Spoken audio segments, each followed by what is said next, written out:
ครับหลังจากที่เราได้เรียนอักขระละนาไปหมดแล้วนะครับรู้จักอักขระละนาแบบอักษรสูงอักษรต่ำเนี่ยนะครับหายไหมครับเป็นกู้นะครับตัวกะกู้กับตัวกะนะครับตัวคะกู้กับตัวคะอย่างเงี้ยนะครับเรียนสระไปหมดแล้วนะครับเรียนสระไปหมดแล้วทุกตัวแล้วนะลองไปทบทวนนะครับทีนี้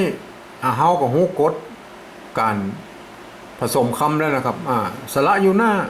อยู่บนตัวสะกดอยู่ตั้งลุ่มอย่างเงี้ยนะครับสระอยู่ลุ่มตัวสะกดอยู่ตั้งบนตั้งหลังอย่างเงี้ยนะครับสระอยู่ไม้นะครับไม้อยู่ตั้งหลังก็ตัวสะกดก็อยู่ปืนสระนะครับอย่างเงี้ยนะครับเฮาฮู้ไปเบื้องต้นแล้วที่นี่เฮาจะเฮาฮู้ระบบการผ่านเสียงในภาษาละนาแล้วนะครับทบทวนไปแล้วมาทบทวนนะฮะกากาก้ากาเนี่ยนะครับเสียงนะครับสามัญเสียงโทปกติเสียงตีนะครับใจตัวอักษรต่ำนะครับตัวอย่างเช่นตัวกะตัวตะตัวปะตัวจ้าอย่างเงี้ยนะเสียงเอกเสียงโทพิเศษนะครับจัตวาใจอักษรสูงนะครับตัวกะตัวตะตัวปะตัวจ้านะครับก็คือเนี่ยเห็นไหมครับในตารางนี่นะครับอักษรสูงอยู่ทางซ้ายอักษรต่ำอยู่ทางขวาท่านก็ลองไปดูนะครับมาว่ามีตารางอยู่ที่ไปทบทวนนะครับทีนี้เราจะมาล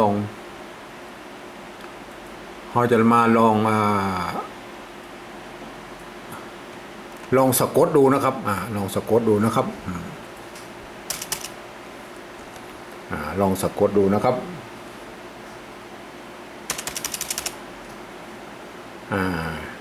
ยากสมมติว่าเราจะสะกดได้ตามใจปรารถนาเลยนะครับเราอยากใครเขียนอย่างก็เขียนนะครับอันนี้ไม่ได้เรียนแบบแจกไม้นะครับอยากกินนะครับได้ยินเสียงกินนะครับอยากกินเข้านะครับเข้าอยากกินเข้าในอันนี้เขียนเป็นปริวัติแบบที่3นะครับแล้วเขาก็ใส่จุดประดับไว้อันนี้มันเสียงโทพิเศษนะครับเข้านะครับเข้าตอนนะครับเข้าตอนก่อนะครับก่ออันนี้เพิ่นเขียนเป็นก่อนะครับก่อและออกเสียงอ่านก่อนะครับแต่มันเป็นเสียงเขียนเป็นก่อนะครับในโบราณเขียนนะครับเราศึกษาไว้นะครับต้องเสียงโทพิเศษนะครับปิกนะครับปิกไปบ้านนะครับต้องปิกไปบ้านนี่นะครับทีนี้เราก็ลองมาดูแล้วครับว่าเราจะเขียนอย่างไรนะครับภาษาละนานะครับเราจะเขียนอย่างไรนะครับเราสะกดเลยนะครับเอาหลักการที่อยากทีนี้เราอยากเนี่ยเราจะเขียนอย่างไรครับภาษาละนาอยากมันเสียงอยเป็นคำอยนะครับอยากออกไปดังยาวยักษ์ไทยนะครับมันก็ต้องใช้ใจก็ตัวญะเนี่ยนะครับมาเป็นอยนะครับอย่างเงี้ยนะปยานนะครับมันจะเป็นตัวนี้นะครับตัวยะนะครับตัวยะนะครับยากนะครับไม่กาก็ต้องอยู่ข้างหลังนี่นะครับไม่กาทีนี้ตัวกะสะกดนะครับกะก็เอาไว้ดังลุ่มอยากนะครับอ่านว่าอยากนะครับตัวนี้ถ้าเราเอาตัวญะนะครับตัวญะสะกดแล้วครับอย่างนี้นะครับตัวนี้มันก็อ่านหยากยอนะครับหยากมันยะยากกิน มันก็จะยากเลยยากแล้วครับยากนะยากเอาละกินนะครับเขากินเนี่ยเขาจะเขียนอย่างไรนะครับเขามาพิจารณาก่อนนะครับกินมันมีตัว กะนะครับตัวกะนะตัวกอเนี่ยเขาจะเอาอย่างไรนะครับกินเนี่ยเสียงจัตวานะเห็นไหมครับเอาไปดูตารางเลยกินนะครับมากินเห็นไหมกินเสียงจัตวาเนี่ยใจตัวกะนะครับเห็นไหมใจตัวกะนะครับถ้าใจตัวกะแล้วครับมันก็เป็นเสียงสามัญนะครับกินนะครับกินนะครับกินไม่กินะครับเห็นไหมครับไม่กิตัวหน้านะครับตัวหน้าสะกดนะครับตัวหน้าตัวหน้าสะกดเอาไว้ทั้งลุ่มเป็นหางนะครับเป็นหางกินอันนี้เราตัวก้าเราเอาใจตัวก้าแล้วครับไม่กิตัวหน้านะครับอันนี้อ่านว่ากินนะครับกินเสียงสามัญนะครับอันนี้กินนะครับภาษาละนาต้องกินนะครับต้องกินกินทีนี้เราครับเข้านะครับมาพิจารณานะครับเข้าเสียงโทพิเศษนะครับเข้าไหมถ้าเราเทียบกับเป็นก็เข้าก้าเข้าก้าเข้าก้าหมดเท่าเข้าก้ามันมาได้มันเข้าก้าเข้าก้ามันเสียงโทพิเศษนะฮู้เลยวะเสียงโทพิเศษก็ต้องใช้ตัวค้านะครับตัวค้าก็ตัวค้าใจตัวไหนครับตัวเห็นไหมมันตัวค้ากับตัวค้านะครับตัวค้ากับตัวค้าใจตัวไหนตัวค้าอักษรเข้านะครับเข้านะครับไม่เก่าไม่เก่ามันจะต้องมีไม้ซัดด้วยนะครับถ้าผมมีมาใส่ไม้ซัดหรอกครับเป็นไม้โกบาลีไปเนี่ยเป็นโคนะครับต้องใส่ไม้ซัดนะครับอย่างอีเข้านะครับตัวค่าแล้วครับอักษรตัวนี้ครับตัวนี้เราลอง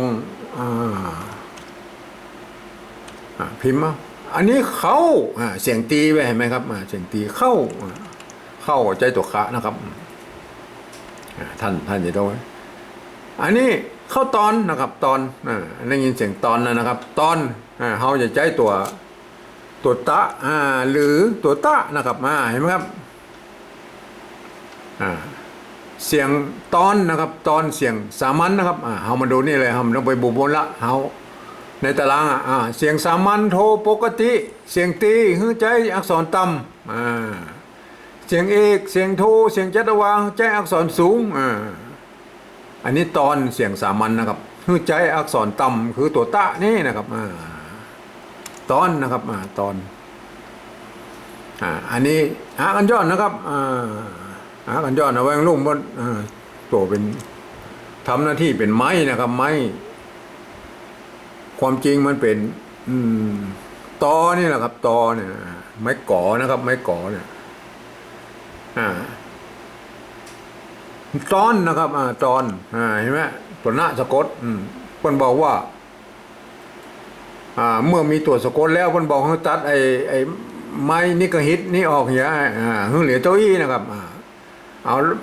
มาเจออีกเด้งหนึ่งคนบอกว่าไอ้ตัวหน้าเนี่ยอยู่ทางบนสะกดอยู่ทางบนเปลี่ยน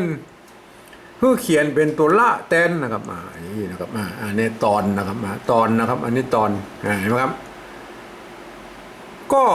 ก็นะครับก็เสียงโท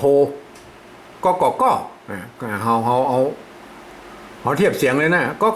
นะครับก็เสียงโทปกติใจตัวกะนะครับเห็นไหมฮะตัวกะกับตัวกะใจตัวกะนะครับกะ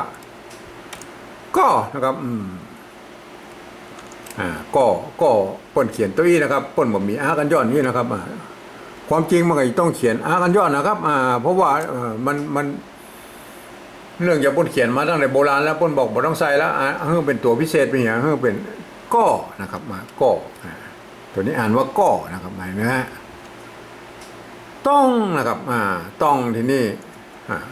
จะใจตัวตะกับหรือตัวตะต้องเอามาดูนี่เลยนะต้องเสียง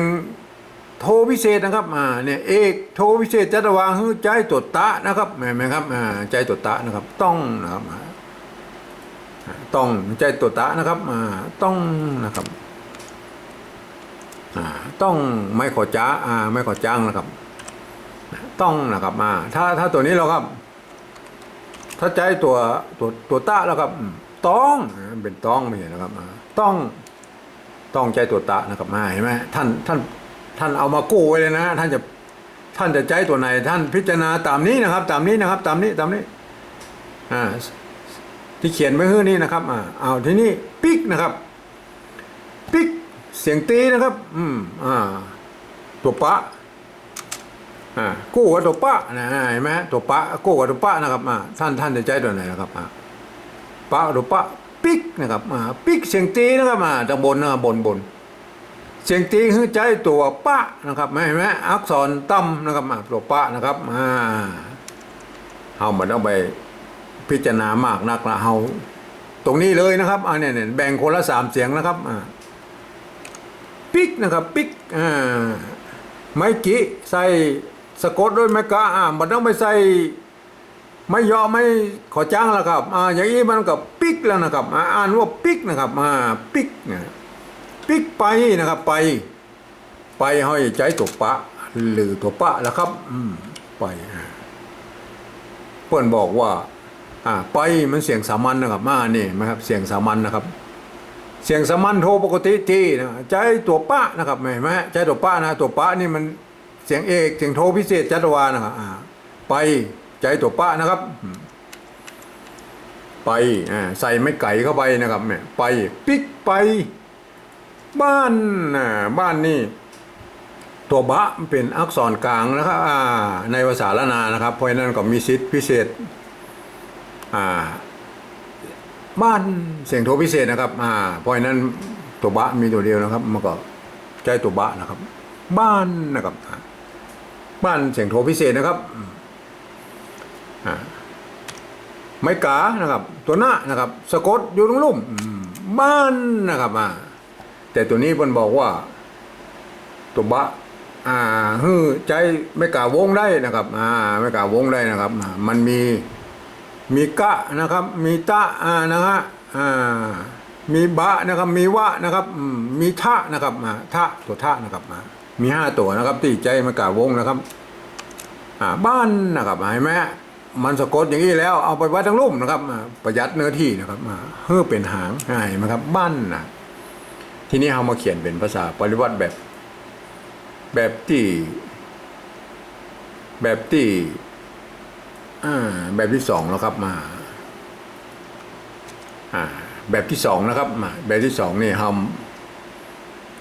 เทียบเป็นตัวไปนะครับอยากนะครับอยากเห็นไหมอยากออยนี่เหมือนกันนะครับอยากตัดอันนี้ออกไปครับ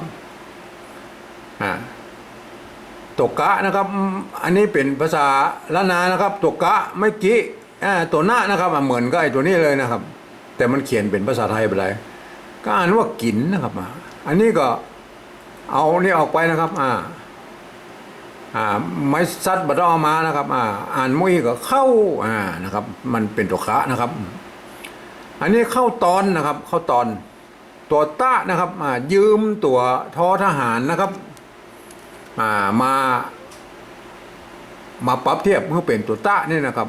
เขียนว่าทอนเนี่ยนะครับแต่อ่านว่าตอนนะครับตัวละนี่เห็นไหมครับเป็นตัวสะกดนะครับเพื่อนเอาว่าเขียนตัวหน้านี่มาได้นะครับเฮาก็บ่ต้องไปเขียนอย่างนี้นะครับอย่างนี้ความจริงมันเป็นตัวหน้านะครับลึกๆแล้วมันเป็นตัวหน้านะครับเพื่อนเอารอเรือมาเขียนแทนมาได้นะครับเฮาก็เขียนตัวนอนหนูเนี่ยนะครับตัวหน้าเนี่ยนะครับอันนี้คือเอานอนหนูมาแทนตัวหน้านะครับอันนี้หรอครับอันนี้ตัวก้านะครับอันนี้มันเป็นภาษาอู้นะครับก็นะครับตัวก้านะครับตัวก้าก็เอาตัวคอควายยืมมาเป็นตัวก้านะครับเห็นไหมใส่ไม่เอกไปไม่ย่อเนี่ยก็ตัวนี้อ่านออกเสียงโทนะครับก็นะครับเห็นไหมครับก็ตัวนี้อ่านว่าก็นะครับก็เสียงโทนะครับก็อันนี้แล้วครับต้องเสียงโทพิเศษนะครับยืมตัวต่อเต่านี่มาเป็นตัวตะนะครับก็ อันนี้ตรงตัวเลยนะครับ ต้องอันนี้เหรออันนี้ตัวป้านะครับปิกนะครับมาปิกนะครับตัวป้ายืมตัวพอพานมาเป็นตัวป้านะครับอย่างนี้นะครับเขียนอย่างนี้นะครับอ่านว่าปิกนะครับปิกนะครับอ่านว่าปิกนะครับอันนี้เหรออันนี้ก็ยืมตัวป้ามาเป็นตัวพอพานนะครับยืมตัวพอพานมาเป็นตัวป้านะไปนะครับอ่านว่าไปนะครับปิกไปบ้านนะครับบ้านอันนี้ก็อันนี้โทษทีอันนี้มันใส่จุดให้หน่อยครับโทษทีแบบที่อันแรกนะครับก็คือเป็นที่เขาจะเขียนนะครับบ้านนะครับอันนี้ก็อ่านบ้านนะครับเห็นไหมครับการอ่านภาษาปริวัติแบบที่สองนี่ถ้าบ่มีภาษาละนาบ่มีภาษาปริวัติแบบที่สามก็อ่านไปตามนึกเสียว่านะครับไส้ในทั้งหมดนี่เป็นภาษาละนานะครับตัวตัวญะก็คือตัวอยนะครับตัวไม้กานะครับไม้ตัวกะนะครับตัวคะนะครับตัวตะนะครับตัวนะครับตัวหน้านะครับตัวกะนะครับตัวตะนะครับตัวปะนะครับนี่ตัวปะตัวบะนะครับอ่านไปแบบนี่เลยอ่านไปแบบภาษาละนาในบนยากกินเข้าตอนก็ต้องปิกไปบ้านอย่างนี้นะครับท่านก็คงลองเอาไปฮัดเขียนดูนะครับใครอยากจะเขียนอย่างนะครับนึกขึ้นมาแล้วก็เอามาเขียนว่าเขาอยากอย่างก็สะกดเอาตามกฎเกณฑ์ที่ผมบอกไปให้เลยนะครับ